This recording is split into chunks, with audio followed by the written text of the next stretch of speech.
"You already got paid," my brother said, not even looking at me. "You lived here rent-free for 2 years while I was out building my life. That was your inheritance." He said it the way someone says the weather flat, unbothered, like he was reading from a grocery list.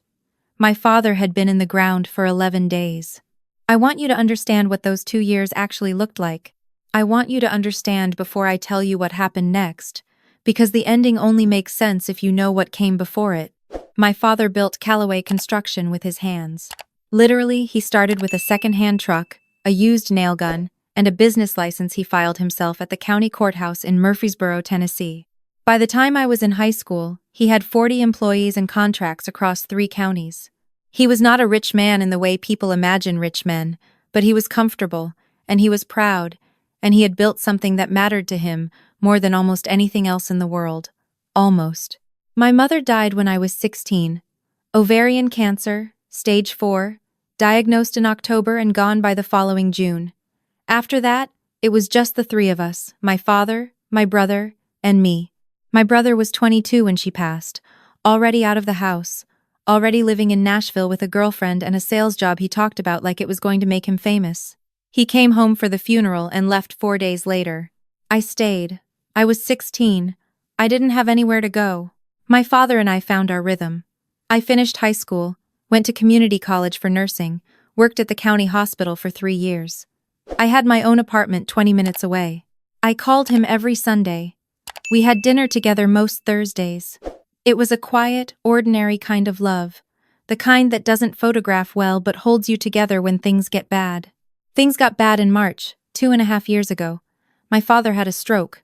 Not catastrophic, he didn't lose his speech or his memory, but enough that his right side went weak, and his balance became unreliable, and his doctor used words like significant lifestyle modification going forward. My father was 67 years old and had spent 50 of those years being physically capable of anything he wanted to do. The stroke didn't just take his mobility. It took something harder to name. I moved back in within the week. I gave up my apartment, put my things in storage, and set up the guest room as my new bedroom. My hospital agreed to let me work 3 days a week remotely on administrative cases while I managed his care. The rest of the time I was his nurse, his driver, his cook, his physical therapy accountability partner, and his company. I ordered his medications. I attended his doctor appointments. I learned to cook the low-sodium versions of everything he'd eaten his whole life, and somehow made them not taste like cardboard most of the time. My brother visited twice in those 2 years. Once for Christmas, once for what he called a quick check-in that lasted one afternoon. Both times he left before dinner. Both times he called my father the next day to talk about the future of the business, which I later understood meant his own plans for it. I didn't resent it then. Or maybe I did a little, but I filed it away in the place where you put things you don't have the energy to examine. My father needed care. I could give it. That was the math. 14 months in, my father had a second, smaller stroke. This one didn't change much physically, but it seemed to rearrange something inside him. He became quieter, more deliberate. He started asking me to sit with him in the evenings after dinner, not to watch television or talk, just to sit. He started going through old papers and photographs. He started writing letters by hand, which he had never done in his life. He was a phone call and a handshake man. Always. I asked him once what he was working on. He looked up from the legal pad on his lap and said, "Getting things in order." I thought he meant his affairs. I thought he meant he was being practical. He died on a Tuesday morning in November. His heart stopped in his sleep. The hospice nurse, who had started coming 3 days a week, found him at 7 a.m. I had been awake since 5, making coffee, and I had checked on him at 6:15, and he had been breathing. There was 45 minutes between when I saw him alive and when he was gone, and I have spent a lot of time since then trying to make peace with that gap. My brother arrived the next evening. He had driven up from Nashville, and he walked through the front door of our father's house, the house where we had both grown up, the house I had been living in and caring for, and he looked around the living room like he was taking inventory. "I'll handle the arrangements," he said. He didn't ask how I was doing. He didn't hug me. "I can help," I said. "I've got it," he said. And then he sat down at my father's desk in the study and opened his laptop. The funeral was 4 days later. My brother gave the eulogy. He talked about my father's work ethic, about the business, about how much my father had taught him about being a man. He cried at the right moments. People told him afterward what a beautiful speech it was. I sat in the front row and held a tissue I didn't use and thought about Thursday dinners. The will reading was scheduled for the following Monday at the office of my father's attorney, a man named Gerald Puckett, who had handled my father's legal work for over 20 years. My brother picked me up that morning, which surprised me. He was quiet in the car, but not unkindly quiet. I thought maybe we were about to begin something like grieving together. Gerald Puckett's office was on the second floor of a building downtown, above a dry cleaner. He was a small man in his late 60s, with wire-rimmed glasses and a careful way of speaking, like each sentence had been reviewed before he released it. He shook both our hands and offered water, which neither of us took, and then he sat down and opened a folder. My father had left my brother the business. Callaway Construction, the trucks, the equipment, the contracts, the reputation, 40 years of work, organized into an LLC my brother now controlled entirely. He had also left him the retirement account and a brokerage portfolio that Gerald valued at approximately $1.3 million. He had left me the house. My brother exhaled through his nose. Not relief, exactly more like confirmation, like he had known this was coming and was gratified to be right. The house was worth something. In Murfreesboro, in the neighborhood where we'd grown up, Gerald estimated it at around $380,000. It was not nothing. But I was sitting there doing arithmetic in my head, and the arithmetic was humbling. Gerald closed the folder.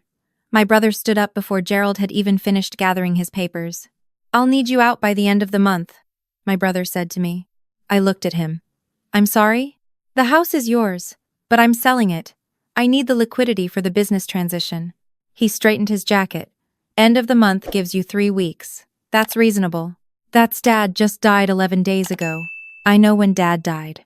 He finally looked at me directly. "You already got paid. You lived here rent-free for 2 years while I was out building my life. That was your inheritance. The house is a bonus. Don't make this ugly." Gerald Puckett said nothing. He was looking at a point on his desk just left of center. I said nothing either. I picked up my bag and I walked out. I drove home to my father's house, which was apparently my house now, and which was apparently being sold out from under me, and I sat in my car in the driveway for a long time. It was a gray November morning. The oak tree in the front yard still had half its leaves. My father had planted that tree the year I was born. 3 days later, my brother's lawyer sent a formal letter to the house, requesting my cooperation in facilitating the timely transfer and sale of the property. There was language in it I didn't understand, and some that I did. The parts I understood made me feel sick. I did not know what to do. I had spent 2 years managing medications and insurance forms and physical therapy schedules, and I had not spent any of that time thinking about what came after. I had a nursing license and some savings, and a storage unit full of furniture, and no lease and no plan. I started looking for apartments. I started looking at my bank account. I tried to eat regular meals and mostly failed. I slept badly. I went through my father's desk one afternoon, looking for the insurance documents I needed to close out one of his accounts. And in the back of the bottom drawer, beneath a folder of old tax returns, I found an envelope. My name was on it. In my father's handwriting. Not my full name, just what he had always called me. The nickname he'd used since I was small, the one my brother had never used because by the time I got that name, he was already grown and gone. I sat down on the floor of my father's study with the envelope in my hands, and I did not open it for a long time. Inside was a letter, 3 pages handwritten on the same legal pad paper I had watched him write on during those quiet evenings. And beneath the letter, a business card for a woman named Diane Okafor, CPA and certified financial planner, with a Nashville address and a handwritten note at the bottom in my father's printing. "Call her before you do anything else. She's been expecting to hear from you." I read the letter twice. Then I sat there on the floor of his study while the afternoon light moved across the room. And I cried for a long time, not the kind of crying that's about sadness, but the kind that's about finally being told the truth. My father had known. He had known about my brother's visits, the phone calls about the business, the questions about asset values and contract terms that my brother had framed as concern and were something else entirely. He had known, and he had been thinking about it for over a year, and he had spent those quiet evenings not just writing letters but restructuring. The business my brother had inherited was real. The equipment, the contracts, the name, it was all real. My brother had not been cheated. But Callaway Construction had a sister entity. A real estate holding company my father had quietly incorporated 18 months earlier, which held the property my father owned, including the family home, 3 commercial lots he'd acquired over the years, and a piece of land outside of town that had been in our family since my grandfather. That company had not been mentioned in the will reading because it had not been part of the will. It had been restructured, with counsel from Diane Okafor, as a transfer on death arrangement. The moment my father died, that company, its assets valued at just over $2.1 million, passed directly to me. I still owned my father's house. My brother had no legal ability to sell it, demand I leave it, or access a single dollar of what it represented. There was a final paragraph in my father's letter, and I am going to do my best to get it right because I have read it enough times that I know it well. He wrote, "I am sorry I didn't protect you louder while I was here. I watched your brother take up all the air in every room his whole life, and somewhere along the way, I think I let you believe that was just how things worked. It isn't. You gave me 2 years I wouldn't have traded for anything. Make sure that means something. Call Diane. Let her explain the rest. Then do what you want to do. Not what's kind, not what's fair, not what anyone expects. What you want." I called Diane Okafor the next morning. She was calm and precise and had clearly been waiting for this call for a while. She had been my father's financial planner for 6 years. She walked me through everything. She had prepared the transfer documents, filed the incorporation papers, maintained the holding company, all of it done legally, documented thoroughly, above reproach. She said my father had been meticulous. She said he had also been, in her professional opinion, a man who understood people very well. "He told me about your brother," she said. "He said he wanted to make sure the right thing happened regardless of what your brother decided to do." "He knew what my brother would decide," I said. "Yes," she said, "he did." I did not call my brother that day, or the next. I met with Diane in person, and I met with a property attorney she referred me to, a woman who reviewed every document and told me my position was airtight. I took my time. I let my brother send 2 more emails about the house sale timeline. I let his lawyer send a follow-up letter. On the 22nd day after my father's death, I called my brother. He answered on the second ring. He sounded busy, distracted, already somewhere else in his head. "I was going to call you today, actually. I need to move up the timeline on the house. The buyer I've been talking to wants to."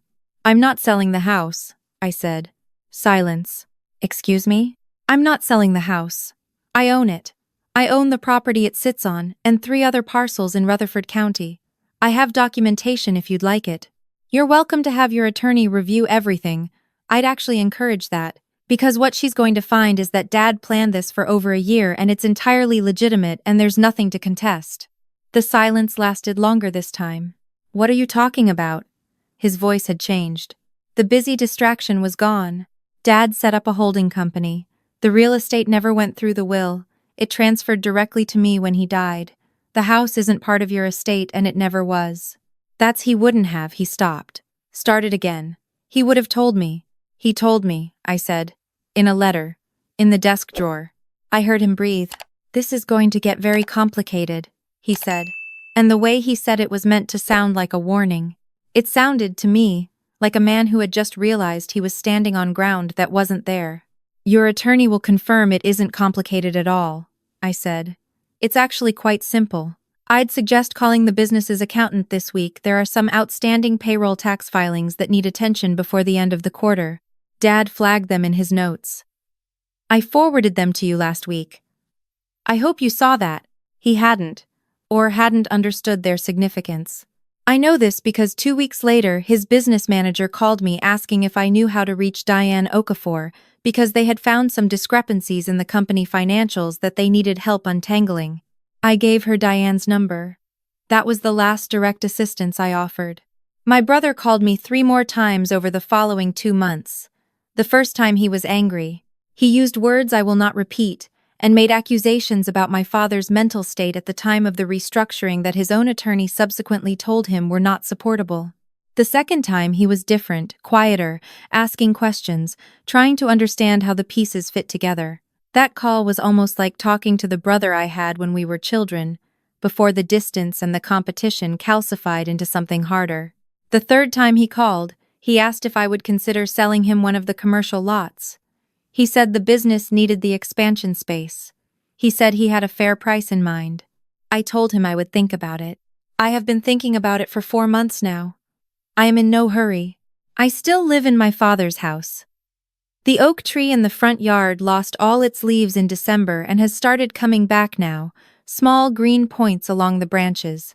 I have my bedroom and I have his study and I have Thursdays, which I still keep even though there is no one to keep them, for I make dinner anyway, the low-sodium version of whatever sounds good, and I sit at the kitchen table and eat and think about things. I think about what my father wrote in that letter. Not what's kind, not what's fair, not what anyone expects. What you want. What I want is to take my time. What I want is to not make the decision about the commercial lot from a place of anger or guilt, or the old habit of smoothing things over to keep the peace. What I want is to know the difference between forgiving someone and simply excusing them, and to make sure I know which one I'm doing before I do anything at all. Diane calls every month to go over the portfolio. The land outside of town has had 2 inquiry offers this year. She thinks it will go up in value if we're patient. I have kept my nursing license current. I have been sleeping better. I have not told many people about any of this. The people who need to know. My father's attorney knows. Diane knows. The woman at the property records office who processed the transfer documents knows, in the technical sense, that she has the paperwork. But I want to say one more thing before I finish, because I think it is the most important thing, and it is the thing my father understood that I am still learning. The 2 years I spent in this house were not payment. They were not a transaction, or an exchange, or rent credited against an inheritance. They were the time I had with my father at the end of his life. The Thursday dinners happened during those 2 years. The quiet evenings in the study happened during those 2 years. The letter in the desk drawer was written during those 2 years. My brother decided that time was worth nothing because it produced nothing he could see. No income, no advancement, no visible accumulation of anything. He was wrong about that, but I don't think I can explain to him how he was wrong, and I'm not sure it would change anything if I could. What I know is this. The things that look like nothing. The staying, the showing up, the ordinary daily care that no one photographs or posts about or puts on a resume, those things are not nothing. They are sometimes the whole thing. They are sometimes the thing that determines everything that comes after. My father knew that. He had been watching for 2 years and he knew it, and he made sure I would be okay. I am okay. I am more than okay. I'm home.